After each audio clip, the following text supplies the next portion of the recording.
All right, everyone, get ready, because today we are going deep, deep into research methodology. Ooh, exciting. Right, like how do we actually know things? Yeah, it's a really important question. It is, and it can seem kind of like intimidating at first, Yeah, but I promise it's way more interesting than you might think. it is. And it affects all of us every day, whether we realize it or not. Absolutely. We're just bombarded with information constantly. All the time. And so figuring out how that information, that knowledge is actually built is more important now than ever, don't you think? More than ever, yeah. So today, we're going to try to answer some of those big questions. Okay. We're going to uncover some of the secrets, like how to ask the right questions in the first place. Ooh, like what? Like choosing between what's happening and why is it happening. Yeah, that's huge. Right.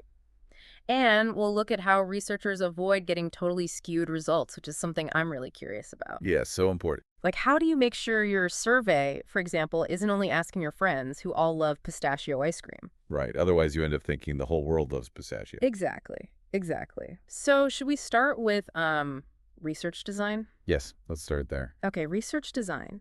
Our sources keep saying it's like a blueprint, Yeah, which makes sense. a blueprint for your research. Right. You wouldn't build a house without one. You would not. So it's basically saying a solid research design is like just as crucial. It really is. Okay, so it's like the roadmap, right? It guides the whole research process. Yeah, it helps you maximize the validity and reliability of the information. So you end up with results you can actually trust. Results you can trust. So it's the difference between just winging it and having a plan? Pretty much, yeah. Okay, that makes sense. So a good research design helps you figure out how to collect your data, how to make sure that data you get actually aligns with your goals. Exactly. And it helps you choose the right methodology, right? Like whether you are gonna like explore ideas in depth, like with qualitative research, or crunch numbers with quantitative methods. Right, you have to choose the right tool for the job. Right. Okay, I'm starting to see how this all connects. Yeah. Now, our source material talks about two types of studies: cross-sectional and longitudinal. Yes. What is the difference? Okay, so They kind of sound like car parts. I know, right? They kind of do, but think of it this way. A cross-sectional study is like taking a single snapshot in time. Mm. Okay, so imagine you are like surveying a group of people today about their favorite music. Okay. You get a glimpse of what's popular right now, Yeah.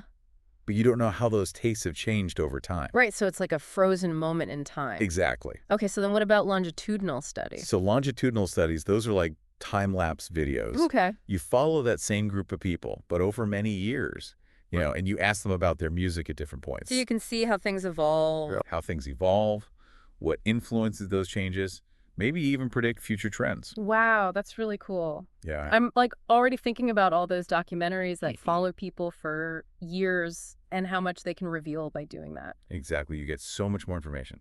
Okay, so choosing the right type of study, I'm seeing, is crucial for getting the whole story, not just a snapshot. The whole picture. The whole picture, yes. Yeah. But even with a perfect plan, even if you get the study design right, even if you pick the right kind of study, things can still go wrong. Of course, yeah. Right. Research is messy. So our sources mention these two main culprits: sampling errors and non-sampling errors. Two big ones. Okay, so sampling errors, that sounds like it has to do with the people you choose for your study, right? It does, yeah. Okay. So remember that ice cream example? Mm-hmm. If you're only asking people who love pistachio, your results aren't going to really reflect what everyone thinks. No, not at all. So that's a sampling error, basically choosing the wrong group of people.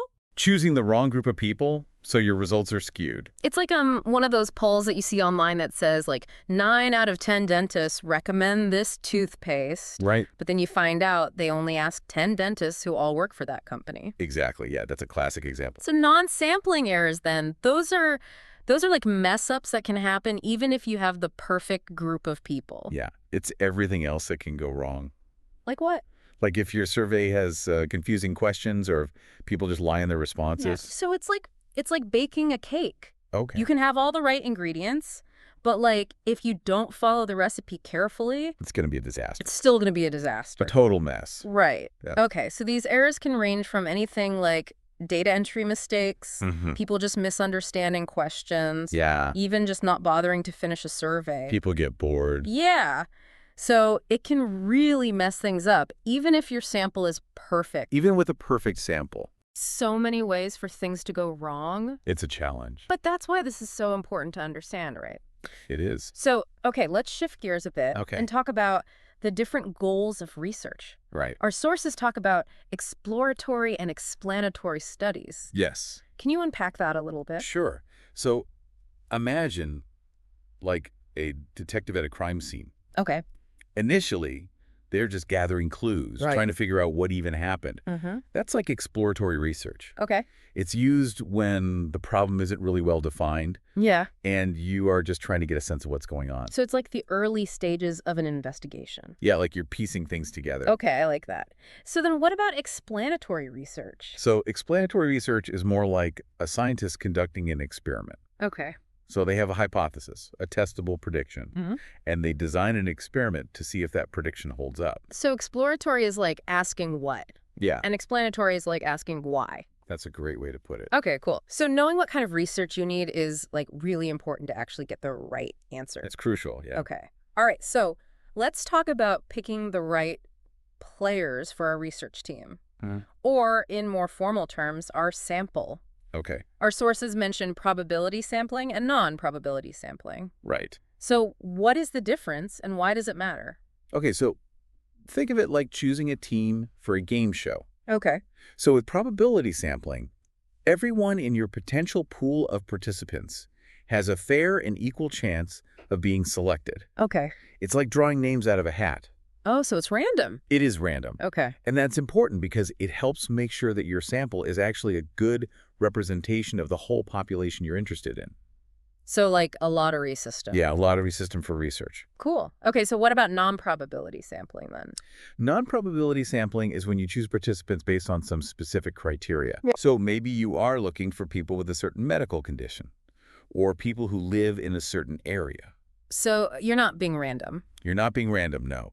It's more like handpicking your game show contestants based on skills. So you are strategically choosing people who fit a certain profile. Exactly. But so with that method, then your results may not be generalizable Right. to the wider population. It's a trade-off. Right, because you're not getting that random sample. Exactly. It's like if you only interviewed basketball players about their favorite sport, You'd get a pretty skewed result. probably, yeah.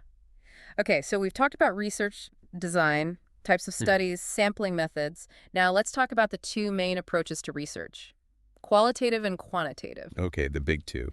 Are they rivals or are they partners? Oh, that's a good question. Right? I feel like they're often presented as... Yeah, they often are, but I like to think of them as more like complementary approaches. Okay. Each one has its own strengths and limitations. So tell us about these two research powerhouses. I would love to.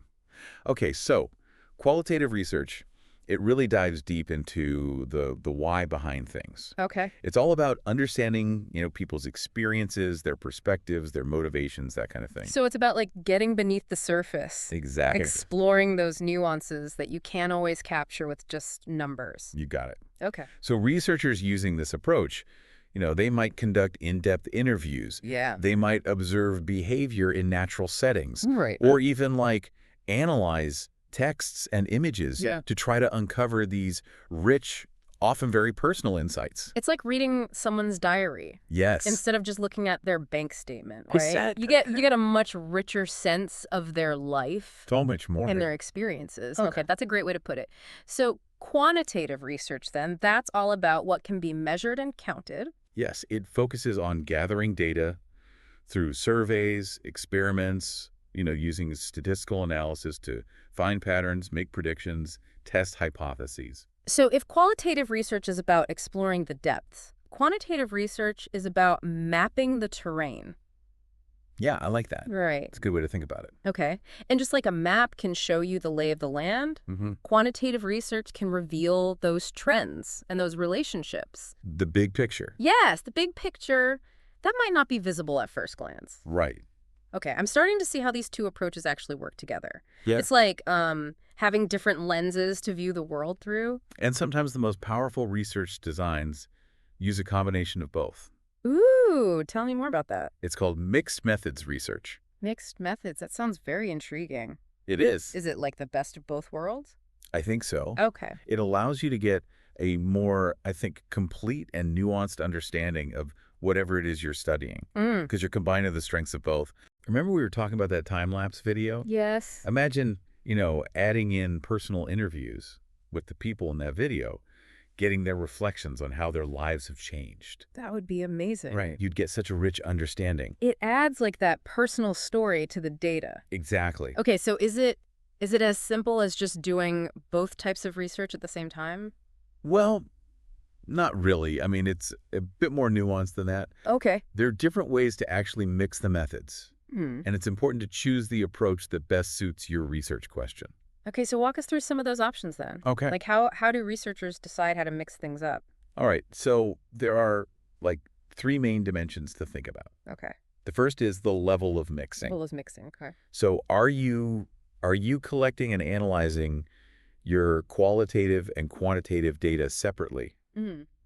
or are you integrating them throughout the whole research process? Oh, okay. It's like deciding whether to bake two separate cakes or create one, like the layered masterpiece. I like that analogy. Yeah, so it's about how interwoven those different approaches are. Got it. Okay. What's the second dimension? Second is time orientation. Okay. So are you using the methods concurrently, meaning at the same time, or sequentially, one after the other? Okay. So maybe you start with like a broad survey Okay. to kind of get a general sense of things, and then you do in-depth interviews to explore some of the responses in more detail. So it's like deciding whether to read a book and watch the movie at the same time or one after the other. Yeah, that's a good way to put it. Okay, cool. So what about the third dimension? Okay, so the third one is the emphasis on approaches. Okay. So do both methods have equal status in your study, Uh-huh. or is one kind of dominant? Okay. So for instance, you might primarily be using a quantitative survey, but you supplement it with a few qualitative interviews to get like a richer understanding of certain responses. Okay, so it's not just about using both methods, it's about how you use them. Exactly. That's fascinating. Yeah, and I think it can be really powerful for tackling like complex research questions. Yeah, absolutely. Okay, let's shift gears a little bit and actually apply what we've learned to some real-world scenarios. Yeah, let's do. Because our sources provide 3 case studies, They do. and I think it would be really helpful to see these concepts in action. I agree. So let's make this practical, something we can all use, Okay. whether we are designing our own studies or just trying to be more informed consumers of information. Great. Okay, bring on the case studies. Okay, so the first one, imagine you are researching the impact of a new community garden initiative on a neighborhood. Okay. You want to understand not only how many people are using the garden, but also how it's affecting their sense of community, their well-being. Oh, that's a great example. Yeah, Because it's not just about the numbers. It's Okay. about, like, people's lived experiences. exactly. Okay, so how would you approach this research? What kind of questions would you ask? What do you think? Well, I think both qualitative and quantitative data would be really valuable here. Okay, I like that. Like, we could start with a survey just to get some basic demographic information, measure things like how often people visit the garden, how satisfied they are with it. Okay, good. But we'd also want to conduct interviews, right? To really understand how the garden is impacting people's lives. Yes, and in those interviews, you could ask some really open-ended questions. You like what? What does this garden mean to you? Or how has it changed your relationship with your neighbors? Ooh, that's good. Right, and those questions are going to reveal so much more than just asking, do you like the garden? Totally. You get much deeper. Yeah, and by combining those rich personal stories with the quantitative data from the survey, you get a much more complete picture. A more holistic view. Yes. Yes. Okay, that makes sense. Let's move on to the next case study. Okay, sounds good. What do we have? This one focuses on the effectiveness of a new online learning platform. So the developers, they want to know if it's helping students learn more effectively, Right. but they also want to understand how students are engaging with the platform and what their experiences are like. Okay, so again, it's more than just test scores. It's about understanding the learning process. Exactly. Okay. In this case, you might use a mixed methods approach, Yeah. but with a sequential time orientation. Okay. So you could start by collecting quantitative data on students' grades and test scores Okay. to see if there is any improvement compared to like traditional classroom learning. So you are establishing that baseline with the numbers. Exactly. Okay, then what? Then You could conduct focus groups or interviews with students to get their perspectives on the platform. Okay. So you could ask questions like, what do you like or dislike about the platform? Right. Or how does learning online compare to learning in a traditional classroom? Yeah, those questions would reveal a lot about, like, the platform's strengths and Yeah, weaknesses. from the user's perspective. Right, exactly. And it might even uncover like unexpected benefits or challenges that the developers hadn't even thought about. Oh, interesting. So it could bring up new questions. Yeah, potentially. Wow. So by combining, again, those qualitative insights with that initial quantitative data, you'd have a much more comprehensive understanding of the platform's effectiveness and how to improve it. You got it. Okay. This is great. Okay, let's move on to our final case study, All right. which explores the impact of a mentorship program Okay. on employee satisfaction and retention in a large company. Very relevant these days. Right. I mean, mentorship programs can be so valuable, Absolutely. both for the mentor and the mentee, Yes. but I can imagine it would be really challenging to measure their actual impact. Yeah, for sure. So how do you do that? It can be tough, which is why, again, I think mixed methods is often the best way to go. Okay. In this case, you might start with a longitudinal study. So you are tracking employee satisfaction and retention rates over time for both those who participate in the program and those who don't. So you're comparing the two groups. Yes, you want to see if there is a difference. Right, right. What kind of qualitative data would you collect in that case? You could conduct in-depth interviews with both the mentors and the mentees Okay. to try to really understand their experiences, their perspectives. Right. You could ask questions like, how has this program impacted your career development? Mm. Or what have you learned from your mentor or mentee, as the case may be? Right. So again, it's revealing that personal impact. The stuff you can't get from numbers alone. Right. Exactly. Yeah. Exactly. Okay. So by combining those personal stories Mm-hmm. with that quantitative data on satisfaction and retention, Yeah, you get a much richer a understanding. more complete picture. Yes. Wow, these case studies have been so helpful. I'm glad. Really, really helpful. Good. I'm starting to see how this isn't just some like abstract concept. Yeah. It's actually a really powerful toolkit It is. for understanding the world around us. And for making better decisions. Right, exactly. Okay. So we've talked about different types of research, sampling methods, qualitative versus quantitative approaches, and even this mixed methods research. We've covered a lot. Yeah, we have. But there's one more piece of the puzzle I'm kind of curious about. Okay. And our sources mention it several times, research proposals. Ah. What are they Yeah. and why are they so important? Think of a research proposal as a detailed blueprint for your research journey. Okay. So it's a document that outlines, your research question, Uh-huh. your methodology, your plan for carrying out the study. So it's like a pitch almost to convince someone that this research is worth doing. Yeah, you could think of it that way. Okay. It's how you demonstrate that you have a clear plan, Right. a relevant research question, and sound methods. Uh-huh. A well-written research proposal can make all the difference in getting funding, approval from ethics boards, Wow. and ultimately making sure your research is successful. Okay, so what are the key components of a research proposal? Like, what do you need to actually include to get that green light? It can vary a little bit depending on the type of research and the institution you're working with, Right. but generally you will need a clear and concise title that captures the essence of your study, Okay. a compelling abstract that summarizes your research question and methodology, Okay. a thorough literature review that shows you've done your homework on the topic, Right. and a detailed methodology section that outlines how you are going to collect and analyze your data.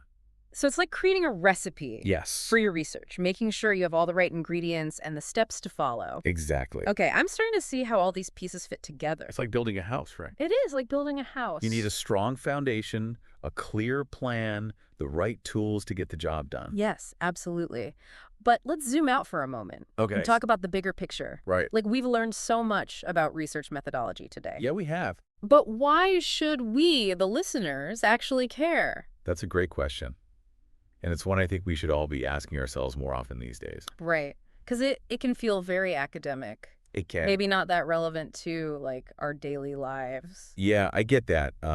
It might seem that way at first, but I really think understanding research methodology is it's like having a secret decoder ring for the world of information. Oh, I like that. We are constantly bombarded with news articles and studies and polls, all these claims about what's true, what's not. All the time, yeah. Knowing even just a little bit about how research is done, it can really help you cut through all that noise Yeah. and figure out what to actually trust. It's like having X-ray vision to see if those claims are actually backed up by evidence. Exactly. Think about those headlines you see online like, study shows chocolate is good for you, Uh-huh. or poll finds most people hate Mondays.